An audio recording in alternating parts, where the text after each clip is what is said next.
Mes chers compatriotes, à partir de demain se tiendra à Paris, au Bourget, le grand rassemblement annuel organisé par l'UOIF, l'Union des organisations islamiques de France. Permettez-moi de prendre un instant pour vous rappeler ce qu'est cette organisation. L'UOIF est l'émanation en France de la mouvance islamiste radicale des Frères musulmans. Cette organisation et ses penseurs ont été à l'origine ou ont influencé des groupes violents dans le monde entier. Ben Laden lui-même se réclamait de certains de ses théoriciens. Aujourd'hui, les Frères musulmans sont classés comme organisations terroristes par des pays tels que l'Égypte, les Émirats arabes unis, la Russie ou Bahreïn. L'UOIF elle-même a été considérée comme liée au terrorisme par les Émirats. L'UOIF contrôle plus de 100 mosquées dans notre pays et 250 associations. Ce sont 150 000 personnes qui se pressent chaque année à son grand rassemblement. Ce congrès a longtemps compté, parmi ses intervenants réguliers, le cheikh El-Qaradawi, interdit d'entrer sur le territoire en 2012 grâce à nous, à la suite d'une nouvelle diatribe antisémite.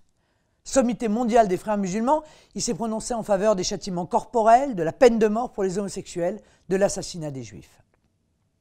Hani Ramadan, enfin expulsé de notre territoire la semaine dernière, était un autre invité récurrent. Petit-fils du fondateur des Frères musulmans, il est notamment connu pour avoir considéré que la lapidation des femmes s'apparentait à une forme de purification. Si on ne verra donc ni Hani Ramadan ni El-Qaradawi cette année, les intervenants annoncés sont tout aussi extrémistes. On y retrouvera par exemple l'imam Iqiyoussen, lequel qualifiait les juifs d'avares et usuriers ou d'être le top de la trahison et de la félonie dans une conférence révélée par le journal L'Humanité. Et les cadres de l'UOIF eux-mêmes ne sont pas en reste.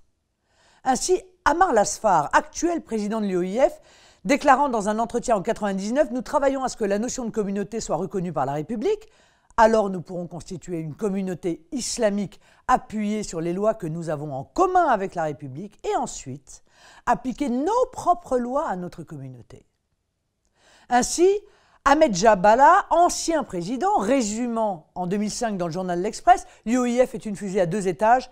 Le premier étage est démocratique, le second mettra en orbite une société islamique. Voici, parmi d'autres, ceux qui s'exprimeront lors de ce grand rassemblement. Eh bien moi, je vous dis, ça suffit. Ça suffit. Le rôle de l'autorité politique, le rôle de l'État est de dire ce qui est acceptable ou pas. Ce qui est acceptable ou pas dans notre République, dans notre pays. Et l'on ne peut plus continuer à tolérer que s'expriment en toute quiétude de tels discours de haine. Haine des homosexuels et des juifs, soumission de la femme, rejet de nos lois et même de notre mode de vie. De très nombreux élus locaux, par aveuglement idéologique ou, et c'est pire encore, je crois, par cynisme électoraliste, se sont directement et gravement compromis avec les islamistes radicaux et l'UOIF. Mais ces compromissions ne sont pas que locales. Les gouvernements qui se sont succédés en ont fait tout autant. Ce fut le cas du gouvernement de M. Fillon, marchant main dans la main avec l'UOIF, en faisant un interlocuteur privilégié après l'avoir intégré au Conseil français du culte musulman. C'est aussi le cas du gouvernement de M. Valls, Cazeneuve, Macron, donnant une place prépondérante à l'UOIF au sein de son instance de dialogue avec l'islam.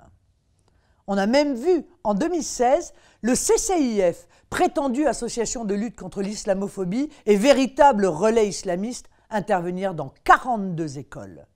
Moi, je ne le tolère pas.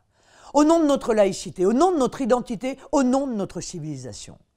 Je n'attendrai pas 250 morts de plus pour éradiquer le fondamentalisme islamiste, puisant lui-même sa source dans l'immigration massive et le communautarisme.